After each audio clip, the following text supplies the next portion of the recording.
At some point, everyone will be deceived. Everyone will fall victim to a confidence artist of one stripe or another. Everyone will fall for it. And, the terrifying part isn't actually that it happens. The really terrifying part is why. Right. I want you to just stop whatever you're doing for a second and really think about that quote. Look at your phone. Look at your inbox. Yeah, the texts you've received today. Exactly. The links you've absent-mindedly clicked, the news feed you've been scrolling through for the past hour. Because we spend our entire lives barricading our digital doors. Nope. We buy this expensive antivirus software. We set up two-factor authentication. We use passwords that look like literally just walked across the keyboard. Right. We think we are secure because we've built this massive fortress of technology around our lives. But what if the most devastating breaches, the most spectacular cons, don't happen because of a failed firewall or a cracked password? Well, they don't, because the system being hacked isn't a server at all. It's you. It's you. Today, we aren't looking at technology failures or buggy code. We are investigating the minds, the motives, and the methods of the people who hack human nature itself. Wow. Yeah. We're exploring the psychological engineering that makes you voluntarily, even eagerly, hand over the keys to your own life. Okay, let's unpack this, because we have two incredibly chilling sources guiding this deep dive today into the architecture of deception. Yes, we do. First, we've got the brilliant book by psychologist Maria Konnikova, The Confidence Game, Why We Fall For It Every Time. And second, a very sobering academic paper from Penn State University titled Weapons of Influence Misused. Right, by researchers Muscanel, Guadagno, and Murphy. It's a social influence analysis of why people fall prey to internet scams. And when you look at the names Konnikova brings up right out of the gate, I mean, Bernie Madoff, Clark Rockefeller, Lance Armstrong. Yeah. These aren't the guys in ski masks waiting in a dark alley to pick your pocket. Yeah. They don't look like villains. No, and that is the very first and perhaps most dangerous misconception we have to dismantle right now. When we think of a predator, we are conditioned to imagine a monster. Right, like a literal threat. Exactly. Okay. We look for the erratic behavior, the shifty eyes, the obvious danger. But Konnikova characterizes true con artists as elegant, outsized personalities. Elegant. Yes. They are artists of persuasion. They're exploiters of trust. I mean, they don't break the door down. They convince you to unlock it and actually invite them in for dinner. Elegant. I've been turning that word over in my head since I read the source material. Because elegance is just so disarming. It really is. You don't put your guard up against elegance. You admire it. You want to be near it. And elegance is the perfect camouflage. There is a deep, fundamental evolutionary reason for that. We are biologically wired to assess threats based on friction and aggression. Okay, meaning what exactly? Well, your amygdala, which is the threat detection center of your brain, it lights up when it encounters something abrasive, unpredictable, or hostile. Right. So if someone yells at me on the street. Exactly. If someone is rude or aggressive, your cognitive defenses immediately activate. You become skeptical. You pull away. But a confidence artist doesn't present you with friction. No, they don't. They present you with a mirror of your own ideal world. They are incredibly adept at reflecting your desires, your values, and, your sense of aesthetics. So the elegance is deliberate. Completely deliberate. It acts as a neurological anesthetic. Before they even ask you for a dime or for your password or your loyalty, they have already bypassed your natural alarm systems simply by being delightful to interact with. That makes total sense. I mean, think about Bernie Madoff. Right. He wasn't aggressively selling his investment fund to people on the street. He was turning people away. Yes, the exclusivity. He was exclusive. He wore custom suits, he moved in the highest social circles, and created this aura of absolute refinement. The elegance was the bait. Exactly. Or take Clark Rockefeller, right? The man who pretended to be an heir to the Rockefeller fortune for years. Oh, that story is wild. Right. He didn't use violence. He used ascots and art collections. He blended into high society so seamlessly because he possessed the exact aesthetic markers that society associates with safety and status. And that aesthetic of safety, that is what initiates the structural architecture of the con. It is. Because Konnikova breaks down the swindle into specific stages, and it's honestly unnerving how rigid the methodology is. It's like a science. It really is. Yeah. It always starts with what she calls the put-up. This is the initial stage where the victim essentially is identified and evaluated. Right, because the con artist isn't just randomly throwing darts blindfolded. Yeah. They are calculating. They're constantly asking, what does this specific person want? What is their deepest unspoken fear? What is the fracture in their reality that I can personally fill? And then from the put-up, they move into the playwright. Yeah. Building a narrative tailored perfectly to that specific victim, extracting the value, and ultimately concluding with what she calls the fix. The fix, Yeah. yes. Which is crucial because it ensures the victim never goes to the authorities. Which usually involves exploiting the victim's own sense of shame. Shame, or sometimes even legally implicating them in the process so they feel like they have to stay silent. You know, the moment I read about the put-up, my mind immediately went to a nature documentary. Oh, really? How so? You know the scenes on the savannah? Yeah. A predator doesn't just charge blindly into the middle of a massive herd of gazelles. That would just be a total waste of energy. Right. They'd get trampled or exhaust themselves. Exactly. So they sit in the tall grass, they watch, they isolate a single gazelle that is, I don't know, limping or separated from the pack or just looking the wrong way. That's a great analogy. But here is the thing I keep getting stuck on. If we are the gazelles in this scenario, how do they know which one of us to pick? Well, Because we aren't limping on a savanna. Are we giving off some kind of psychological scent? How does an elegant stranger spot our specific vulnerability? we give off a massive amount of scent, actually. And the terrifying reality is that we are broadcasting it louder today than ever before in human history. Because of the internet. Exactly. Think about the analog days. A confidence artist had to rely on cold reading. They had to be master observers of subtle physical cues. Like a magician reading a crowd. Right. They would have to listen to conversations at a country club, or pay attention to what kind of watch you were wearing, or pick up on the specific insecurity in your voice when you talked about your career. So they had to put in real legwork to gather the intelligence for the put-up. Exactly. But the transition to the digital realm has fundamentally altered the scale, the speed, and the precision of this entire process. Which brings us right to the Penn State research. Right, the internet scams paper. Yes. Those analog tactics, the psychological profiling used by the Madoffs and the Rockefellers, they haven't disappeared at all. They have been weaponized, automated, and scaled for the internet age. I see. Because the Penn State researchers argue that the massive, pervasive global issue of internet crime, whether it's financial fraud, identity theft, spreading malicious software, it isn't actually a technology failure. No, it's a failure of the human element. The human element. The human element is the ultimate unpatchable vulnerability. Unpatchable. I like that. I mean, think about it. A cybersecurity firm can patch a software flaw in a matter of hours, right? So you just download the update. But you cannot issue a software update for the human psyche. The researchers focus their entire analysis on a concept called social engineering. Okay, let's define that for the listener. In the context of cybercrime, social engineering is the use of psychological tactics to influence individuals to actively assist in their own victimization. Here's where it gets really interesting. Just assist in their own victimization. Think about the weight of that phrase. It's heavy. We are literally acting as the getaway drivers for our own robberies. We aren't just leaving the vault unlocked. We are typing in the code and swinging the heavy metal door wide open for them. That is the true horror of social engineering. A hacker doesn't need to spend weeks trying to break your encryption if they can just ask you for the password and make you want to give it to them. Make you want to. Wow. To achieve this, the Penn State study draws on the foundational work of psychologist Robert Cialdini, who identified universal weapons of influence. Weapons. Yes, weapons.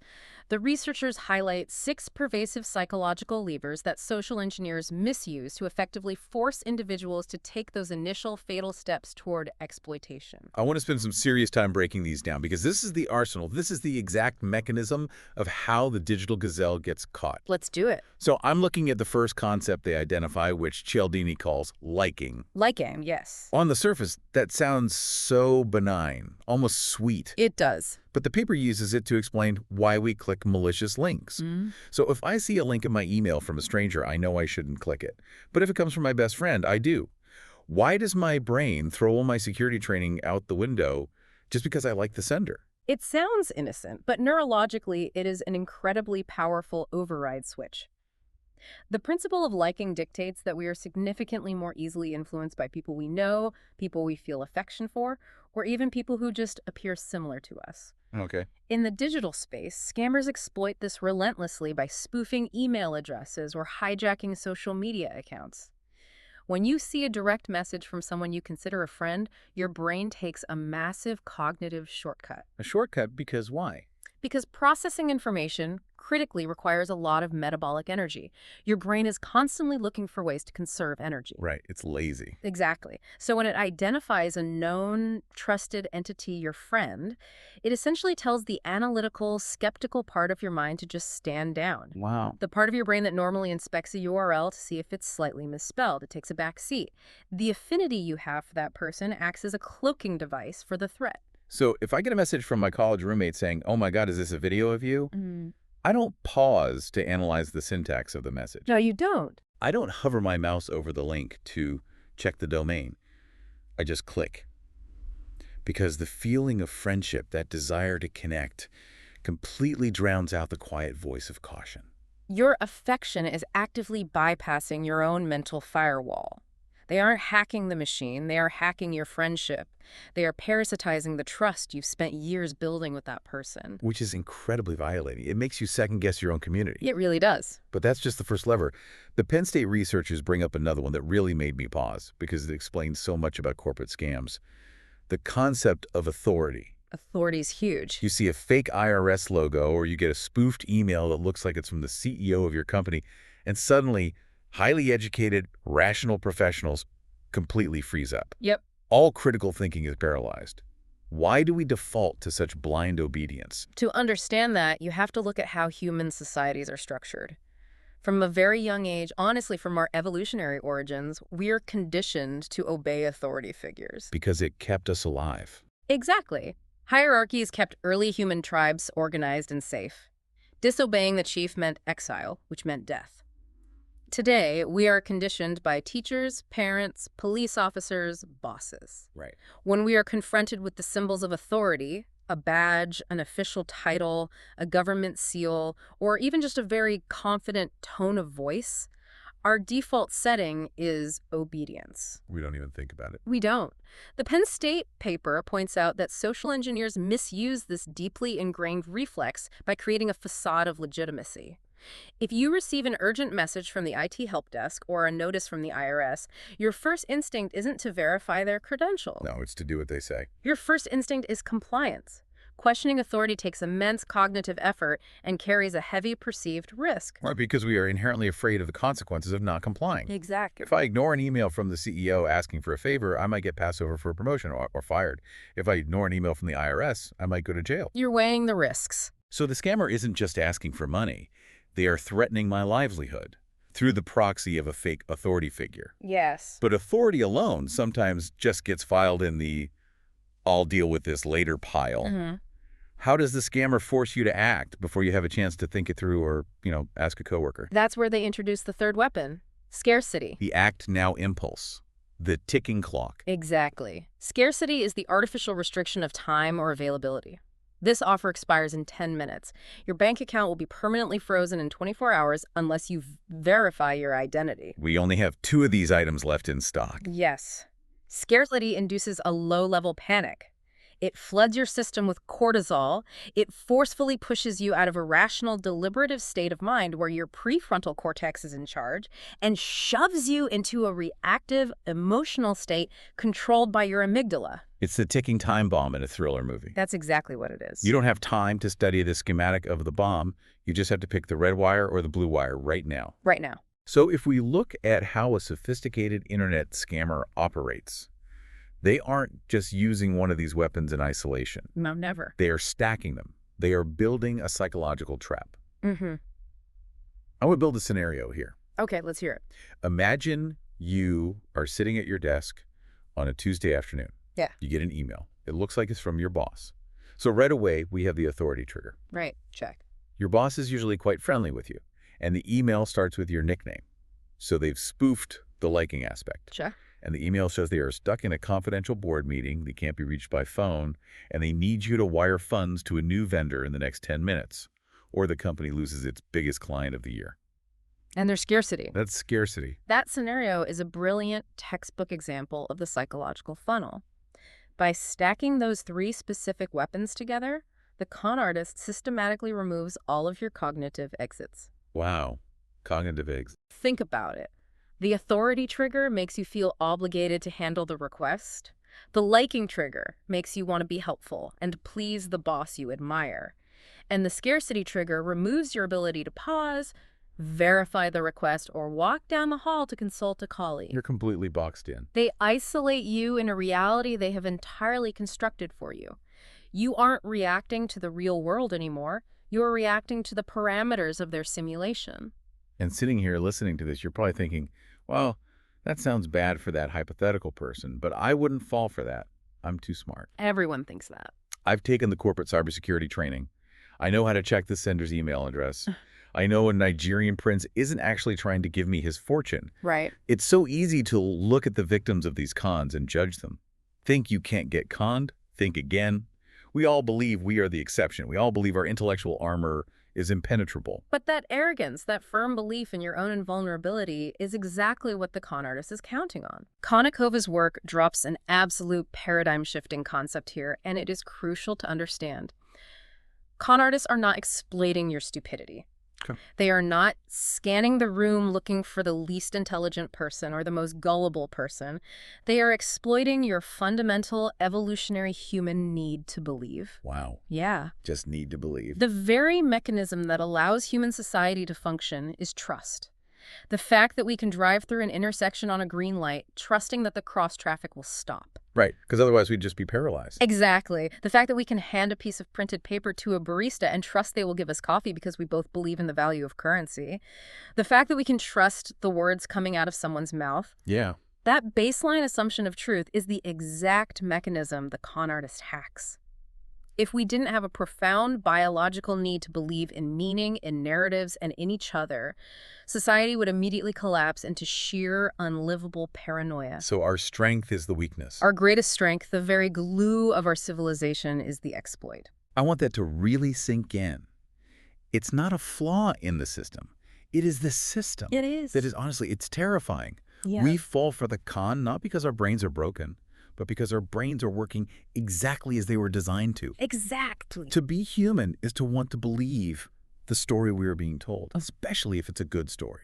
Especially if it's a story where the world makes sense and we get exactly what we want. When Bernie Madoff promised those steady, impossible, mathematically absurd returns year after year, he wasn't just selling financial gain. No. People could get financial gain elsewhere. He was selling a story. He was selling the story of exclusivity, of safety in a volatile world, of defying the chaotic, unpredictable market. He was giving them a safe harbor. He gave his marks a reality they desperately wanted to inhabit. The elegance we discussed earlier wasn't just in his suits, it was in the narrative he constructed. He offered a world where risk didn't exist for the chosen few. And because they wanted that world to be real. Their brains did the heavy lifting of ignoring the massive red flags. Which brings us back to the digital arsenal outlined by the Penn State researchers.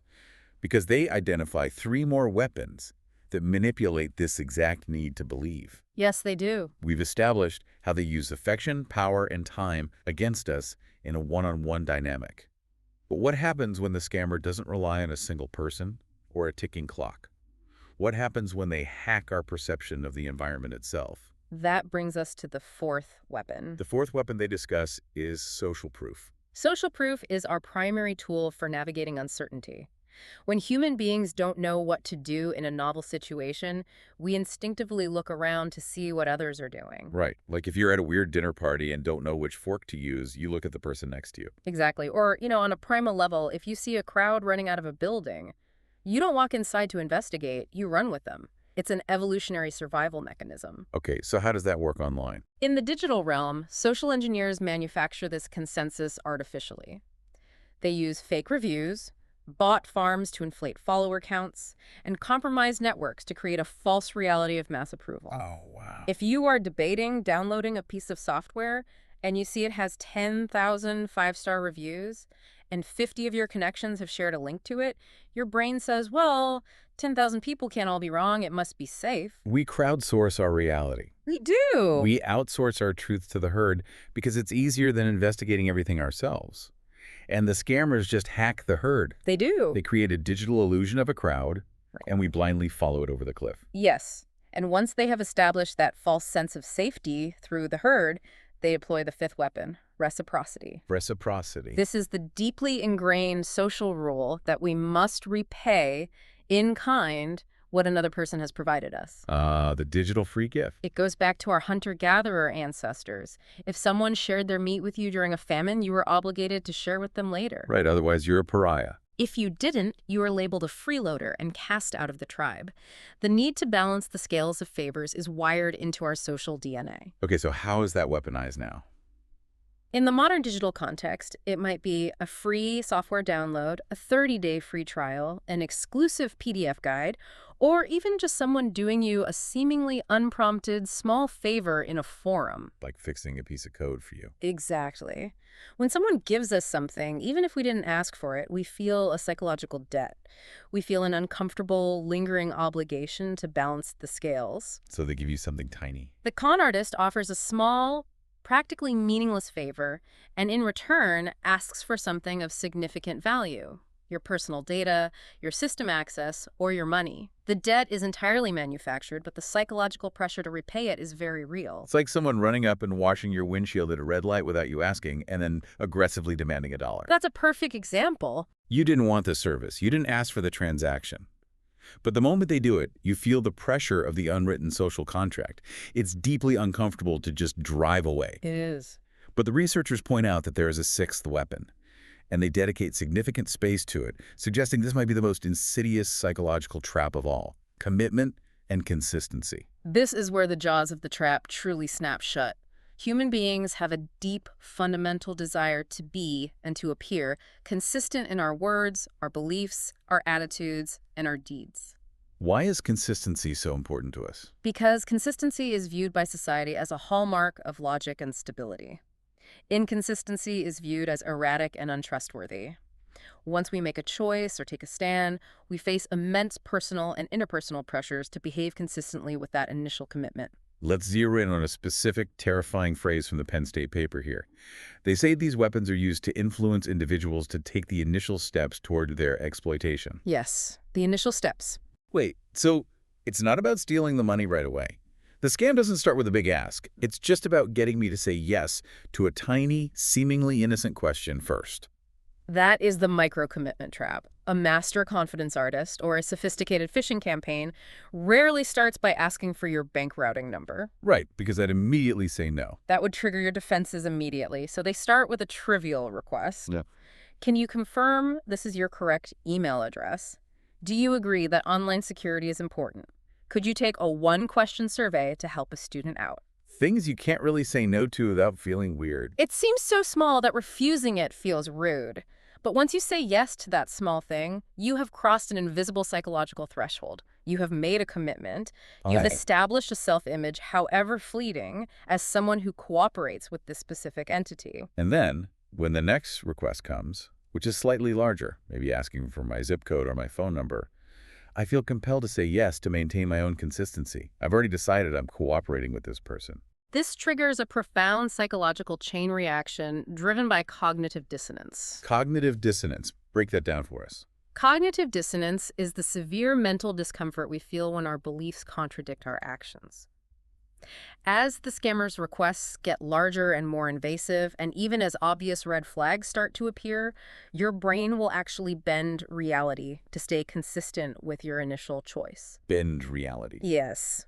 To admit that the large request is a scam means admitting to yourself that you are a fool on the very first small request. And our egos fiercely protect us from feeling like fools. Oh, wow. So rather than admit we were duped, we double down. We rationalize the bizarre requests. We invent reasons why the scammer's strange behavior makes sense because the alternative, confronting our own gullibility, is just too painful. Let me make sure I'm wrapping my head around this. Yeah. By the time they are actively draining your bank account, you aren't fighting them. You're actively helping them do it because you've committed so deeply to the narrative that they are the good guys and you are a smart person who makes good decisions. Yeah. You are literally defending the scammer to your own common sense. You become your own worst enemy. If we connect this to the bigger picture, this is the ultimate devastating synthesis of what Maria Konnikova and the Penn State researchers are warning us about. The con is not a crime that happens to us. It is an alternate reality constructed with us. With us. The victim and the con artist are co-authors of the swindle. Co-authors. I want you to sit with that term. Because if Konnikova is right, and our sense of truth can be manipulated by elegant predators, and the Penn State study proves we are biologically wired and socially engineered to actively assist in our own victimization, the conclusion is devastating. It is. We are building the very matrix we get trapped in. We are supplying the bricks and the mortar. And we must recognize that the modern environment accelerates this vulnerability. In a world of constant, overwhelming information overload, our reliance on these psychological shortcuts, relying on the badge authority, on the false consensus of social proof, on the familiar face of liking, makes us exponentially more vulnerable than ever before in human history. Because we're just exhausted. We are processing far too much data on a daily basis to critically evaluate every single digital interaction. We have to use cognitive shortcuts just to get through the day without our brains short-circuiting. And the scammers know this. The scammers know this perfectly. They aren't breaking the rules of human psychology. They are just playing the game far better than we are. They are weaponizing our coping mechanisms. Okay, we've painted a pretty bleak picture here. We are surrounded by elegant predators. Our brains are wired to trust them. The digital world accelerates their reach, and we are probably begging to co-author our own destruction. It sounds bad when you put it like that. So how do we survive this? If our own brains are wired to fall for this, if the very need to trust and believe is the exploit, how do we fight back? We can't just stop believing in everything. No. We can't become complete cynics, isolated in an underground bunker, trusting no one and verifying every single pixel on our screens. That's not a life. No, and importantly, neither of our sources suggests that kind of paranoid isolation. The defense isn't absolute paranoia. Okay, so what is it? Drawing from both Konnikova's profiling and the Penn State analysis, the defensive strategy is about developing acute situational awareness. We must train ourselves to spot a narrative that, as Konnikova notes, isn't all it seems. It is about recognizing the context in which information is presented to us. So it's about recognizing the weapons while they're being fired, rather than trying to dodge the bullets after the fact. Reviews of Konnikova's work consistently praise her calm rationality, and that concept, calm rationality, is your only real shield. Calm rationality. When you feel that sudden, heart-pounding urge to act quickly on an email, recognize that scarcity is being applied. Pause. Just pause. When you feel an unearned sense of obligation to a stranger who just did you a favor online, recognize that reciprocity is being triggered. Pause. When a message from a supposed authority figure seems slightly out of character or demands an unusual circumvention of standard protocol, recognize that authority is being manipulated. Pause. So it's all about buying time. Recognizing these 6 weapons of influence in real time is the only way to short-circuit the human element of internet crime. As the psychologist Viktor Frankl famously suggested, between a stimulus and your response, there is a space. In that space lies your freedom. It's profound. You have to force that space open. You have to insert a gap between the psychological trigger and your action. In that gap lies your rationality. You have to step outside the story they are writing for you.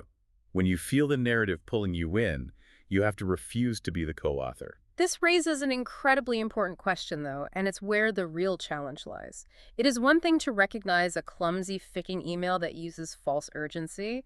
It is an entirely different thing to recognize a long-term, elegant deception. Like Madoff. Bernie Madoff didn't use urgency. He used exclusivity. He told people they couldn't invest, making them beg him to take their money.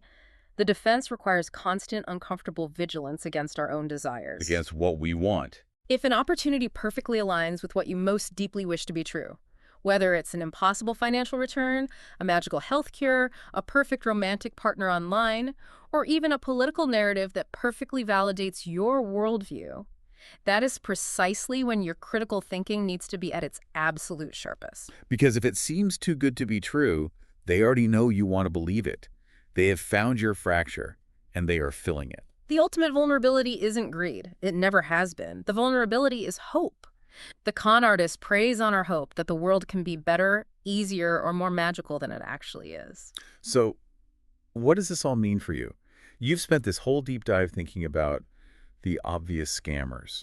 The Nigerian princes, the phishing emails with the bad grammar, the Ponzi schemes you see on the evening news, the monsters. Right. But if our sense of truth can be so seamlessly, quietly manipulated by elegant, outsized personalities using these invisible psychological weapons, I want you to look at your life right now. Look at your newsfeed. Look at the influencers you follow, the leaders you champion, the people you deeply admire. Look at the stories you defend when other people question them. Who are you believing right now? Simply because they gave you a story you desperately wanted to be true. Because remember, at some point, everyone will be deceived.